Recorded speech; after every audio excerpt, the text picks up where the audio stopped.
Bon les gars, elle est de retour. Elle est vivante. Même le clignotant marche.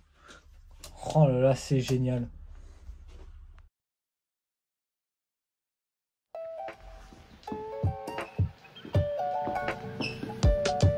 Hop là. Bonjour à tous. Alors, je suis désolé pour ce retard d'épisode. Bref, donc voilà, je suis désolé pour cet épisode. Ça fait des mois qu'il doit sortir. Ça fait des mois que j'ai fini, qu'elle a démarré. Et je ne l'ai pas sorti. Je suis navré. Enfin voilà, on va pas tourner autour du pot, hein. Petite baisse de motivation. On sait très bien que les vidéos mécaniques ça marche beaucoup moins que les vidéos flammes, vroom vroom, voilà. Donc moins de motivation, malgré des super retours, merci beaucoup d'ailleurs. Vous avez kiffé les autres vidéos sur le moteur, sur les groupes Facebook, tout ça, les publications que j'ai faites. Il y a des super beaux retours, alors merci beaucoup et abonnez-vous. Bon, pour faire simple, je suis un peu perdu, je sais plus où j'en étais dans les vidéos. J'ai pas trop envie d'aller chercher, d'aller lire tout ce que j'ai fait, etc. Ça va être chiant. Donc je vais faire une voix off.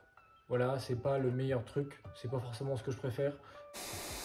Et c'est parti pour les explications en voix off. Let's go! C'est parti pour une voix off de qualité. Alors voici le cylindre Italkit 125 cm3 que j'ai choisi pour la RS 125. Il était vraiment pas cher, c'était le moins cher que j'ai trouvé. Il est vendu avec son plot de culasse Italkit qui comprime plus que l'origine. Les transferts sont plus beaux que l'origine, donc sympathique. Donc voilà, on voit les formes du cylindre d'origine, c'est vraiment fort patate, comme on dit. Il y a des chanfreins énormes, des boosters petits, pas vraiment carrés, des finitions à faire, bon, il y a du boulot. Alors que le cylindre Italkit, déjà d'origine, il est pas mal. Il y a un beau galbe là dans les transferts. Par contre, il n'est pas du tout symétrique, hein, si vous faites attention. Et donc les diagrammes d'origine, on peut les voir, 200, 126. J'avais déjà expliqué dans la dernière vidéo que on allait chercher à monter un peu les diagrammes des transferts latéraux ou bien baisser celui d'échappement principal parce que là il y a vraiment un très gros écart entre les deux. Donc voilà les formes du cylindre Italkit, vraiment plus carré, des boosters plus larges, c'est plus sympa que l'origine. On peut voir un petit défaut sur le booster droit, mais rien de grave, rien de méchant. Alors voilà la forme que je veux faire, hein, inspirée des Rotax Max. Zinzin Préparation l'a fait, pardon. Avant moi, j'invente rien. Donc voilà, premier grattage, ça je l'avais montré dans la dernière vidéo il me semble. C'est pas mal, je travaille le passage. J'ai pas trop élargi au début, je faisais attention. Et là voilà, les deux côtés, c'est une première forme que je vais agrandir par la suite, mais c'est déjà pas mal. Voilà, le passage ça donne ça, quand on regarde au niveau de l'admission. On voit qu'il y a une bordure qui est assez chiante à enlever. Et voilà, beaucoup de traces de moule, du moule. Donc il y a un peu de boulot pour faire les finitions. De toute façon, c'est toujours le plus long, c'est les finitions, hein. Hop, voici les clapets d'origine. Voilà les lamelles avec la grosse butée. Et j'ai trouvé dans une brocante des clapets Boysen pas chers, d'une brocante moto. C'est des trucs avec 3 lamelles, donc pas de butée en fait. Donc je vais essayer de les adapter, c'est pour des Cross 250 à la base. Ça c'est l'ouverture du bloc, dans la dernière vidéo je l'ai montré il me semble. L'état d'une des fourchettes, bien dégueu. Et alors voilà, la petite valve électronique avec une goupille qui avait beaucoup de jeux. Donc c'était pas très vif, ça bougeait beaucoup. Beaucoup de jeux pour rien. Et voilà, j'ai remis un clou qui fait office de goupille avec 0 jeu, c'est parfait. Hop, j'ai enlevé les roulements en chauffant les carters. Et là je me suis demandé pourquoi il y avait un insert. Et on s'est demandé d'ailleurs, j'ai demandé à plusieurs personnes, pourquoi il y avait un insert dans le carter. Souvent on fait ça quand le carter est mort, je me suis dit, mes portées de roulement étaient mortes, donc on met un insert en acier. Mais non, dans les Rotax 123 d'origine c'est comme ça. Est-ce que dans les Rotax 122 c'est la même chose? Je ne sais pas. Donc voilà ce que ça donne, les lamelles Boysen. Il y a juste à repercer en fait les lamelles, il n'y a pas grand chose. Alors évidemment ça se monte sans buter, hein, je répète. Là c'est juste pour pouvoir voir les trous. Hop, je trace sur les carters les mêmes formes que dans le cylindre, évidemment. Et on est parti. C'est parti pour le grattage.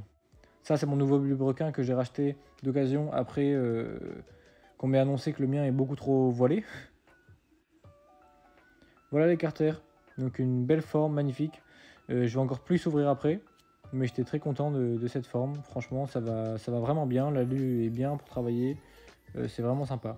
Alors j'ai remarqué qu'au niveau de la jupe à l'arrière, ça ne passait pas bien au niveau des gaz. Voilà, donc en fait au niveau du transfert arrière, les gaz ne peuvent pas passer. La jupe bloque le passage en fait. Donc j'ai décidé de couper la jupe. Alors ça c'est sur le côté, ça permet d'aller un peu mieux au niveau du passage, mais je l'ai aussi coupé au milieu, voilà comme ça. Donc les gaz peuvent passer pile poil dans le transfert arrière. C'est bien mieux comme ça. Et en plus je n'ai pas raccourci la jupe, sauf au milieu, mais je ne l'ai pas raccourci. J'ai juste affiné au milieu et raccourci de 3 mm même pas. Donc aucun changement au niveau de la sécurité. Hop, je refais le plan de joint rapidement. Faites pas attention à la résine, en fait je pensais que le transfert arrière c'est trop gros sur le cylindre et que ça passerait pas au niveau des carters. Mais finalement ça passe largement, j'ai vraiment encore beaucoup de matière. Donc j'aurais pu ne pas la mettre. J'ai décidé de ne pas l'enlever tant qu'elle était là, c'est pas grave, ça fait pas de mal. Enfin bref. Voilà les carters dans leur forme définitive. La forme est vraiment pas mal. Bon là l'état de surface en vidéo photo fait pas top, mais je vous jure c'est bien. Alors les boosters très compliqués à travailler. Ça c'est un booster travaillé qui est bien agrandi. Et là on voit bien les lumières passer. Et regardez par rapport à l'origine, voilà, ça c'est un booster d'origine. La lumière ne passe pas. Il est minuscule, on s'en rend pas compte, hein, mais très petit d'origine, très compliqué à travailler. Ensuite j'ai pu aller chez Too Fast Part pour lui emprunter son renvoi d'angle. Encore merci à lui. Première fois pour moi avec le renvoi d'angle. C'est vraiment une invention géniale ce truc. Hein. Non, vraiment, je me suis éclaté, ça va tout seul. C'est génial, il faut évidemment être très prudent et minutieux. Mais c'est le top, on peut faire quasi ce qu'on veut, avec de la patience évidemment. On peut faire des arêtes vraiment nettes, des finitions top quoi.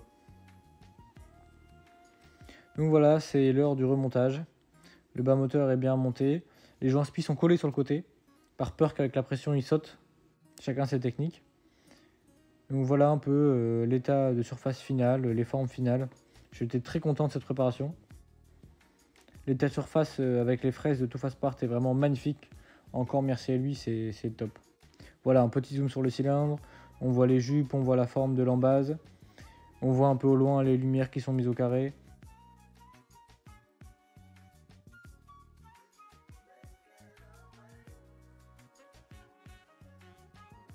Voilà le passage au niveau de la mission qui est vraiment pile poil.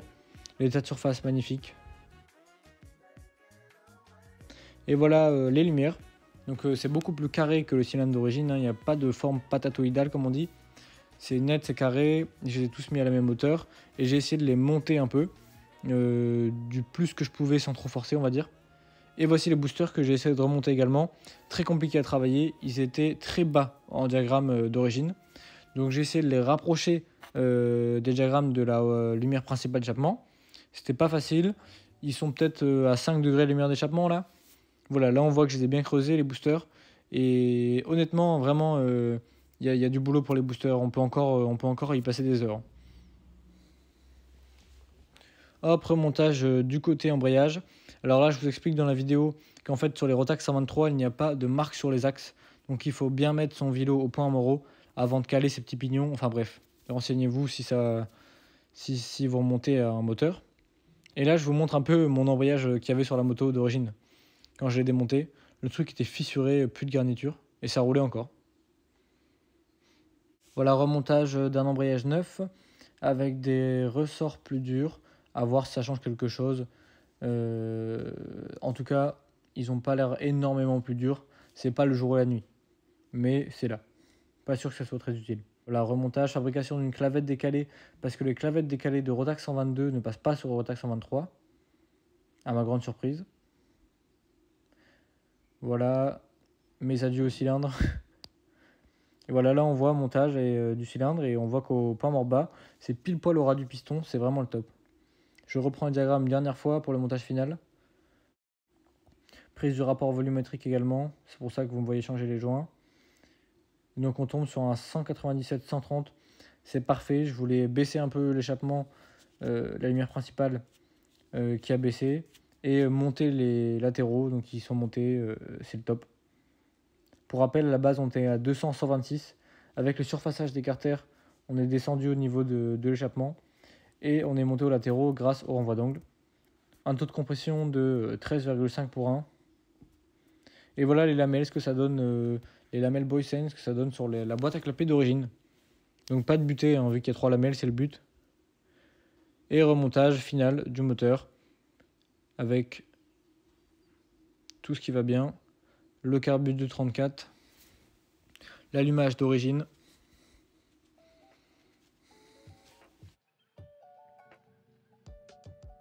Comment conclure cette vidéo? Le moteur a bien démarré, ça tourne super bien.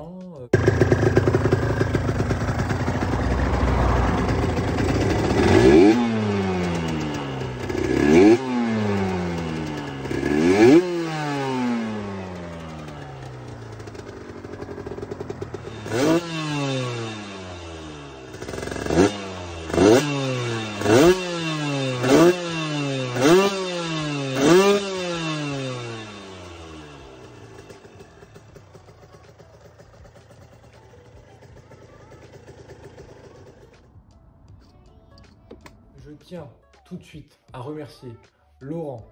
C'est une personne qui m'a beaucoup aidé, inconnu de tous réseaux sociaux, mais un grand merci à lui. Il m'a aidé pour beaucoup de choses. Voilà, c'est lui qui m'a fait l'emballage de mon vilebrequin et on a discuté sur beaucoup de choses. Je vous en reparlerai d'ailleurs parce qu'il a des très beaux projets, notamment des Honda RS125, ce genre de choses. Je vous en reparlerai. Et un grand merci aussi à Too Fast Part, comme d'habitude, c'est toujours la même personne. Un grand merci à lui. Je vous ferai une vidéo d'une visite de son atelier un jour. C'est super